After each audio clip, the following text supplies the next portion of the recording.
20 minute में 7 धमाके। Iran America की जंग में दुबई क्यों जल रहा है? यूएई के जेबल अली एयरपोर्ट पर 20 मिनट में 7 धमाके। ये दावा सबसे पहले ईरान की सरकार ने किया, लेकिन हमले की जिम्मेदारी किसी ने नहीं ली। ये वो जगह है जहां 1000 से ज्यादा विदेशी कंपनियों के दफ्तर और गोदाम है। ये वो जगह है जहां से संयुक्त अरब अमीरात की अर्थव्यवस्था की बैटरी चलती है। सवाल है कि हार्मुज पर अमेरिका और ईरान की बातचीत के बीच दुबई को किसने दहलाया? शक ईरान पर, शक यमन पर, शक किसी और ताकत पर भी जो इस युद्ध को जारी रखना चाहती है। जिस जेबल अली एयरपोर्ट पर धमाका हुआ वो सेंट्रल पोर्ट से 35 किलोमीटर दूर है, जो यूएई का सबसे बड़ा लॉजिस्टिक्स और औद्योगिक केंद्र माना जाता है। जेबल अली एयरपोर्ट और जेबल अली फ्री जोन में 150 से ज्यादा देशों 11,000 से अधिक कंपनियां काम करती हैं। इधर दुबई धमाकों से जल गया तो उधर हार्मुज और लाल सागर में जहाजों का ट्रैफिक घट गया। 3 अगस्त को यमन के हूथी विद्रोहियों ने दावा किया उसने सऊदी अरब के तेल टैंकरों को मिसाइल हमलों से उड़ा दिया है। हूथी समूह के प्रवक्ता यहाज सरी ने कहा कि यह हमला उनके लड़ाकों ने किया। हालांकि उन्होंने ये नहीं बताया कि हमला कब हुआ, लेकिन ये साफ कर दिया कि सऊदी अरब के यानूब पोर्ट के पास सऊदी अरब के तेल टैंकरों पर मिसाइलें दागी गई।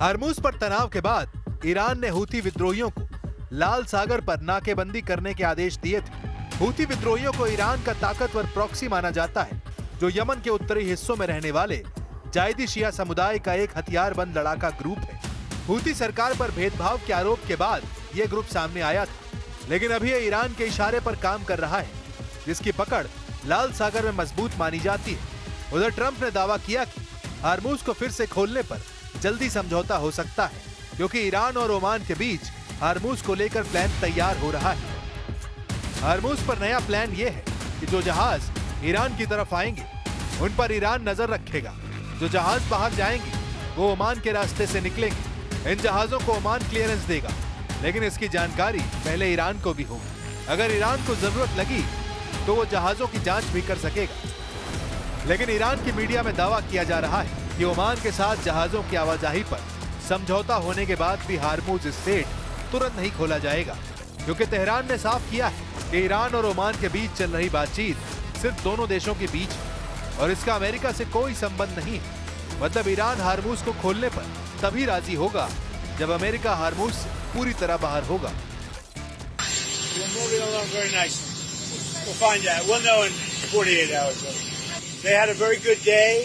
The negotiations were good. The stock market was up tremendously over the last 3-4 days. We set new records today in the stock market. Yesterday, today, I think it's like 78 times now during a very short period of time. So a lot of good things are happening. Iran का दावा है कि Hormuz straight को लेकर Oman के साथ होने वाला समझौता अमेरिका की दखलंदाजी और ट्रंप की धमकियों की वजह से टल रहा है। ईरान ने साफ कहा है कि जब तक अमेरिका ईरान पर सैन्य कार्रवाई की धमकी देता रहेगा और बातचीत में दखल करता रहेगा, तब तक कोई भी समझौता आगे नहीं बढ़ेगा। लेकिन ट्रंप लगातार धमकी दे रहे हैं कि ईरान को हार्मुज बहुत जल्दी खोलना होगा।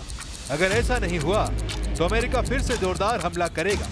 अगर ईरान ने हार्मुज स्ट्रेट नहीं खोला तो सवाल सिर्फ इतना नहीं होगा कि अमेरिका हमला करेगा या नहीं, सवाल ये होगा कि हमला कितना बड़ा होगा, क्योंकि इस बार निशाना सिर्फ मिसाइल लॉन्चर नहीं बल्कि ईरान की पूरी सैन्य और आर्थिक ताकत बन सकती है।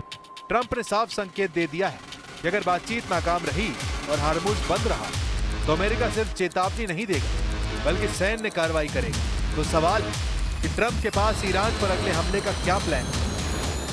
पहला टारगेट हार्मुज के आसपास तैनात ईरानी एंटीशिप मिसाइल बैटरियां।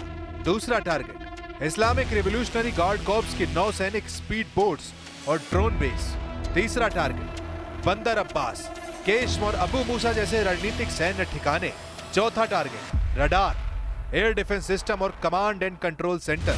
पांचवा टारगेट समुद्र में बिछाई गई बारूदी सुरंगों को अमेरिकी नौसेना और सहयोगी देशों के जहाज मिलकर साफ करेंगे। लेकिन अमेरिका का मकसद सिर्फ रास्ता खोलना ही नहीं बल्कि दुनिया को ये संदेश देना होगा कि वैश्विक ऊर्जा सप्लाई को बंधक बनाने की कीमत बहुत भारी पड़ेगी। उधर अमेरिकी नौसेना पहले से ही अरब सागर, ओमान की खाड़ी और फारस की खाड़ी में अपने aircraft carrier strike group, guided missile, destroyer, परमाणु पनडुब्बियों और लंबी दूरी के बॉम्बर विमानों के साथ मौजूद है। अगर हमला होता है तो इसकी शुरुआत हवा और समुद्र से होने वाली मिसाइलों की जबरदस्त बारिश से हो सकती है। मतलब एयरक्राफ्ट कैरियर से F-35 और F-18 फाइटर जेट उड़ान भरेंगे। B-2 और B-52 बॉम्बर लंबी दूरी से प्रिसीजन स्ट्राइक कर सकते हैं। टॉमहुक क्रूज मिसाइलें युद्धपोतों और पनडुब्बियों से दागी जा सकती हैं। ड्रोन और सैटेलाइट लगातार ईरानी ठिकानों की निगरानी करेंगे। I'm very proud of the fact that I'll give people a chance. This is a big move. To do an attack that big on a country, I'd rather not do it. Now, we've already, through lots of large attacks, but they were normal large. Hopefully they'll come to their senses, because what happened, cannot have a nuclear weapon, but hopefully they'll come to their senses. लेकिन अगर America ने हमला किया तो जवाब भी तय माना जा रहा है। ईरान एक साथ हार्मूज, इराक, सीरिया और खाड़ी में मौजूद अमेरिकी ठिकानों पर अपने प्रॉक्सी नेटवर्क को सक्रिय कर सकता है। हूथी लाल सागर में नए हमले कर सकते हैं। ईरान और सीरिया में इराक समर्थक मिलिशिया अमेरिकी बेस को निशाना बना सकते हैं और इजराइल पर भी मिसाइल और ड्रोन हमलों का खतरा बढ़ सकता है। यानी अगर हार्मूज नहीं खुला तो लड़ाई सिर्फ समुद्र तक सीमित नहीं रहेगी, बल्कि पूरा पश्चिम एशिया एक बार फिर युद्ध की आग में गिर सकता है और उसका असर दुनिया भर में तेल की कीमतों से लेकर शेयर बाजार तक हर जगह दिखाई देगा। लेकिन जिस तरह ईरान पर अमेरिकी हमले की आशंका बहुत तेज हो गई है, इस बीच एक रिपोर्ट अमेरिका को भी बहुत परेशान करने वाली है। एक रिपोर्ट में दावा किया गया है कि ईरान जंग में अमेरिका के 80% थर्ड इंटरसेप्टर खत्म हो गए हैं, जबकि अमेरिकी फौज पैट्रियट सिस्टम के लगभग आधे इंटरसेप्टर इस्तेमाल कर चुकी है। रिपोर्ट के मुताबिक हथियारों का तेजी से घटता भंडार और मिडिल ईस्ट में अमेरिकी सहयोगी देशों पर ईरानी जवाबी हमले की आशंका राष्ट्रपति डोनाल्ड ट्रंप के ईरान पर प्रस्तावित बड़े हमलों को टालने की एक बड़ी वजह बन गई है। हालांकि ट्रंप ने इन दावों को खारिज करते हुए कहा कि उनके पास इतने हथियार हैं जितने हथियार दुनिया ने कभी देखे भी नहीं। We feel very badly, but you know, those great people, those great patriots were out there fighting that Iran cannot have a nuclear weapon. Iran has been very, very badly damaged. They've lost everything almost militarily. They've got very little left. They've got some missiles. They've got some drones. They've got some manufacturing ability, not much. We control the strait. They don't control anything. लेकिन Trump के दावों और रिपोर्टों के बीच सबसे बड़ा सवाल यही है, क्या ईरान वाकई इतना कमजोर हो चुका है कि अब अमेरिका उसे आसानी से झुका देगा, या फिर तेहरान अभी अपना सबसे बड़ा दांव खेलना बाकी रखे हुए है। लेकिन ट्रंप ने ईरान को जितनी धमकियां दी, जितने हमले किए, उतनी ही तेजी से तेहरान ने हार्मूज स्टेट पर फिर से दबाव बढ़ा दिया। अमेरिकी ठिकानों पर प्रॉक्सी हमले तेज किए, इजराइल पर मिसाइल और ड्रोन अटैक करके अपनी ताकत दिखाई, साइबर हमलों से ऊर्जा नेटवर्कों को निशाना बनाया, खाड़ी में तेल सप्लाई को बाधित करने की कोशिश की। यही वजह है कि अमेरिका सिर्फ ईरान की सेना पर नहीं, बल्कि उसके पूरे प्रॉक्सी नेटवर्क पर भी नजर बनाए हुए।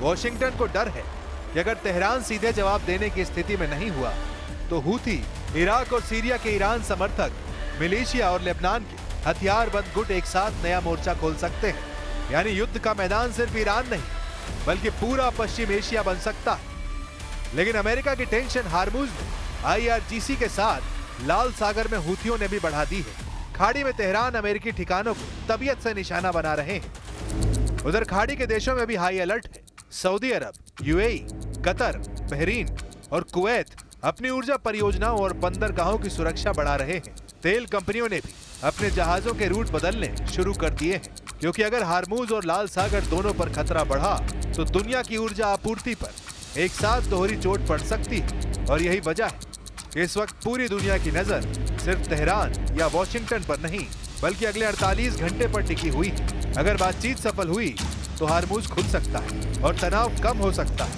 लेकिन अगर बातचीत टूट गई तो मिसाइलें फिर चलेंगी, युद्धपोत फिर आगे बढ़ेंगे और पश्चिम एशिया एक ऐसे संघर्ष में धकेला जा सकता है जिसकी कीमत सिर्फ ईरान और अमेरिका नहीं, बल्कि पूरी दुनिया को चुकानी पड़ सकती है।